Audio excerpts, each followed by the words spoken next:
Class में हम 12th की पॉलिटिकल साइंस का चैप्टर नंबर 4 सत्ता के वैकल्पिक केंद्र इसके एमसीक्यूज़ करेंगे।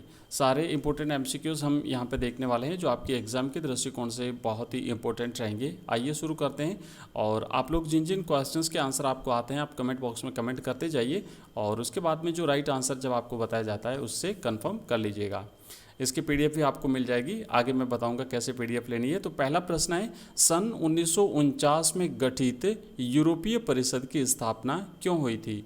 ऑप्शन ए है राजनीतिक सहयोग के लिए, ऑप्शन बी है आर्थिक सहयोग के लिए, ऑप्शन सी है सैन्य सहयोग के लिए और ऑप्शन डी है इनमें से कोई नहीं।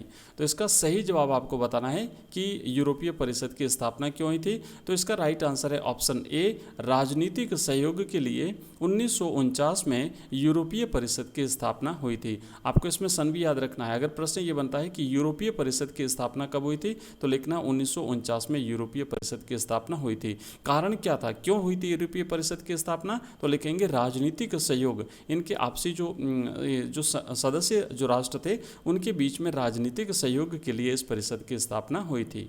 दूसरा प्रश्न है, निम्नलिखित में से कौन सा देश 7 पार्टी अलायंस में शामिल नहीं था? Option A Bharat, option B है चीन, ऑप्शन सी है श्रीलंका और ऑप्शन डी है भूटान। तो सही जवाब है ऑप्शन सी, श्रीलंका जो है वो 7 पार्टी अलायंस में शामिल नहीं था।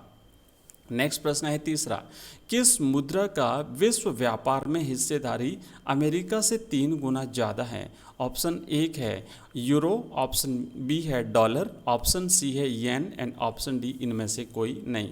तो अमेरिका का जो डॉलर है उससे भी ज़्यादा, उससे भी 3 गुना ज़्यादा उसकी हिस्सेदारी है विश्व व्यापार में। तो उस मुद्रा का नाम आपको बताना है, उस करेंसी का नाम बताना है। तो राइट आंसर है ऑप्शन ए, यूरो जो है यूरोपीय संघ की मुद्रा है यूरो और इसकी विश्व व्यापार में हिस्सेदारी डॉलर के मुकाबले 3 गुना ज़्यादा है। शक्तिशाली, काफ़ी शक्तिशाली मुद्रा है।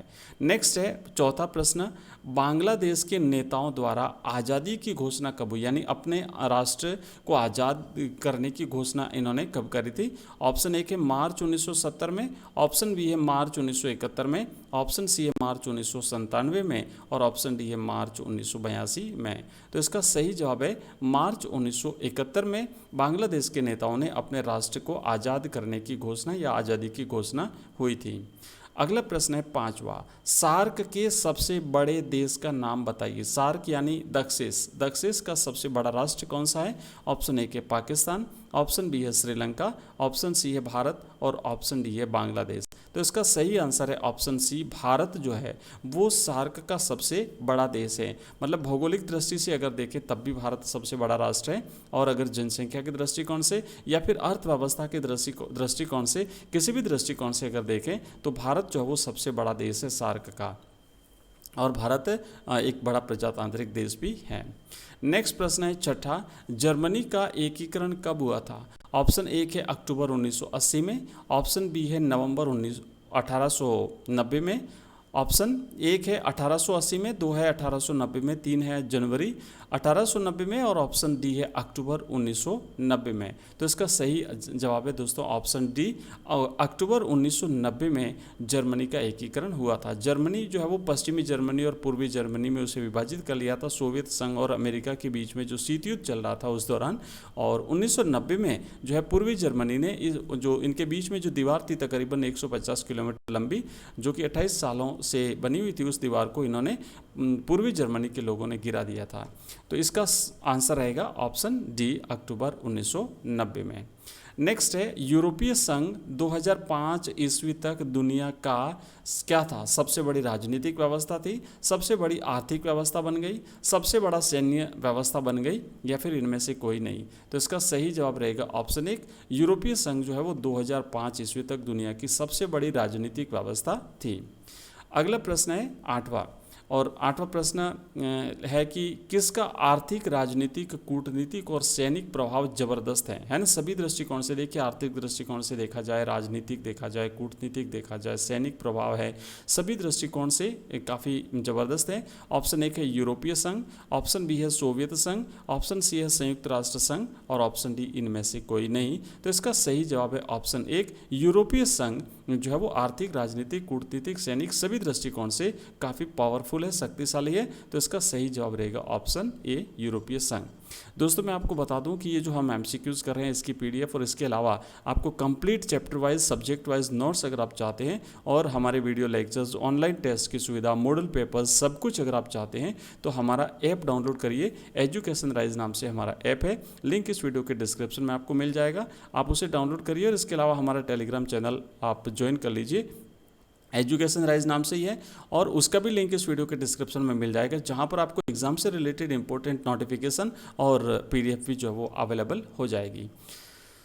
चलिए आगे बढ़ते हैं। नेक्स्ट क्वेश्चन नंबर 9 है, निम्नलिखित में कौन सा देश परमाणु शक्ति संपन्न नहीं है? किसके पास जो है वो परमाणु हथियार नहीं है? ऑप्शन ए के भारत, ऑप्शन बी है पाकिस्तान, ऑप्शन सी है चीन और ऑप्शन डी है नेपाल।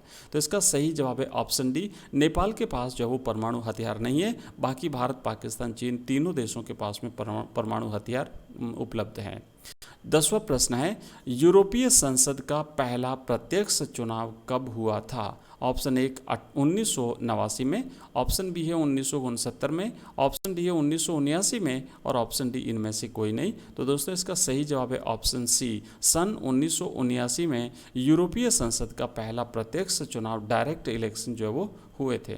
नेक्स्ट है 11वां प्रश्न, किसने नाटो के तहत सबसे बड़ी सुरक्षा व्यवस्था को जन्म दिया था? नाटो के तहत जो है वो नाटो यानी नाटो का गठन किसने किया था, आपको ये बताना है। नाटो जो है एक प्रकार से सैनिक संगठन था, तो ये इसकी स्थापना किसने की थी? ऑप्शन ए है सोवियत रूस ने, ऑप्शन बी है अमेरिका ने, ऑप्शन सी है यूरोप ने और ऑप्शन डी है भारत ने। तो इसका सही जवाब है ऑप्शन बी, अमेरिका ने 1949 में, ना अप्रैल 1949 में अमेरिका ने नाटो की स्थापना की थी। और इन्होंने क्या किया था, अपनी सुरक्षा के लिए जो है इसके जो सदस्य राष्ट्र थे उनके बीच में नाटो की स्थापना हुई थी और इनकी शर्तें ये थी कि अगर किसी एक राष्ट्र पर, नाटो के किसी भी एक सदस्य राष्ट्र पर अगर कोई राष्ट्र हमला करता है तो उसे संपूर्ण नाटो पर हमला माना जाएगा और संपूर्ण राष्ट्र मिलकर के उसका मुकाबला करेंगे।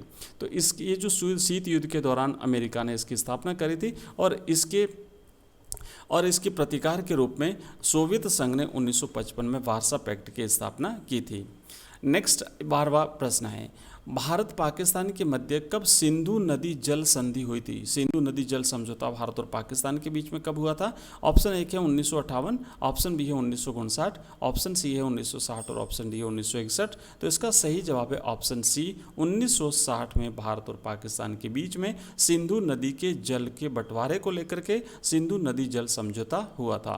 भारत की सिंधु नदी जो है वो सबसे बड़ी नदियों में से एक है और 12मासी नदी है, जो कि भारत के जम्मू कश्मीर से निकलते हुए पश्चिम में बहते हुए पाकिस्तान में प्रवेश करती है। और इसकी सहायक नदियां हैं सिंधु, झेलम, चेनाब, रावी, व्यास और सतलज। इन सभी का पानी जो है वो आगे जाकर के सिंधु में मिलता है और सिंधु जो है वो इसका जो जल है वो अरब सागर में जाता है। तो ये जो इस पानी को लेकर के जो बंटवारा हुआ था, एक समझौता हुआ था, वो 1960 में हुआ था। नेक्स्ट प्रश्न है 13वां, सन 1978 में ओपन डोर यानी खुले द्वार की नीति किसने चलाई थी? ऑप्शन ए है लेनिन ने, ऑप्शन बी है मार्क्स ने, ऑप्शन सी है देंग सियाओपेंग ने और ऑप्शन डी इनमें से कोई नहीं। तो इसका सही जवाब है ऑप्शन सी, देंग सियाओपेंग ने 1978 में ओपन डोर यानी खुले द्वार की नीति अपनाई थी। देंग सियाओपेंग जो है वो चीन के एक नेता थे और इन्होंने अपने देश चीन की अर्थव्यवस्था को जो है वो विश्व के लिए खोल दिया था, ओपन डोर की नीति अपनाई थी। और इसके बाद में 1978 में ऐसा किया था इन्होंने, और इसके बाद में जो अर्थव्यवस्था थी चीन की काफ़ी तीव्र गति से आगे बढ़ी और चीन जो है वो एक विश्व शक्ति बनने की तरफ अग्रसर हुआ। नेक्स्ट प्रश्न है 14वां, अमेरिका ने नाटो के तहत किस व्यवस्था का आरंभ किया था? आर्थिक व्यवस्था का, उत्पादन व्यवस्था का, सुरक्षा व्यवस्था का या फिर इनमें से कोई नहीं? तो अमेरिका ने नाटो के तहत सुरक्षा व्यवस्था का आरंभ जो वो किया था, यानी ये इनकी सुरक्षा को एक प्रकार से पुख्ता करने की व्यवस्था थी। नाटो जो है इसकी स्थापना 1949 में अमेरिका ने की थी। नेक्स्ट 15वां प्रश्न है, मार्च 1957 में किस संधि के माध्यम से यूरोपियन आर्थिक समुदाय और यूरोपियन एटमी ऊर्जा समुदाय का गठन किया गया था? ऑप्शन ए है वर्साई की संधि, ऑप्शन बी है रोम की संधि, ऑप्शन सी है पेरिस की संधि और ऑप्शन डी इनमें से कोई नहीं। तो दोस्तों सही जवाब है ऑप्शन बी, रोम की संधि के तहत। रोम की संधि 1957 के तहत 6 राष्ट्रों ने मिलकर के, जिसमें फ्रांस फ्रांस था, जर्मनी थी और इटली, बेल्जियम, लग्जमबर्ग, ये जो 6 राष्ट्र थे, इन्होंने मिलकर के 1957 में रोम की संधि की थी। और इस रोम की संधि के तहत यूरोपियन आर्थिक समुदाय EEC और साथ ही साथ यूरोपियन एटमी ऊर्जा समुदाय का गठन जो है वो किया था इन्होंने। नेक्स्ट है 16वां प्रश्न, रोम की संधि में कितने देश शामिल थे? तो इसका सही जवाब है ऑप्शन सी, रोम की संधि में 6 देश जो है वो शामिल थे। दोस्तों आज की इस क्लास में इतना ही। नेक्स्ट बाकी जो क्वेश्चन है वो हम नेक्स्ट वीडियो में लेंगे। मिलते हैं नेक्स्ट वीडियो में बहुत ही जल्दी, और तब तक के लिए आप सभी का बहुत बहुत धन्यवाद। Thank you, bye.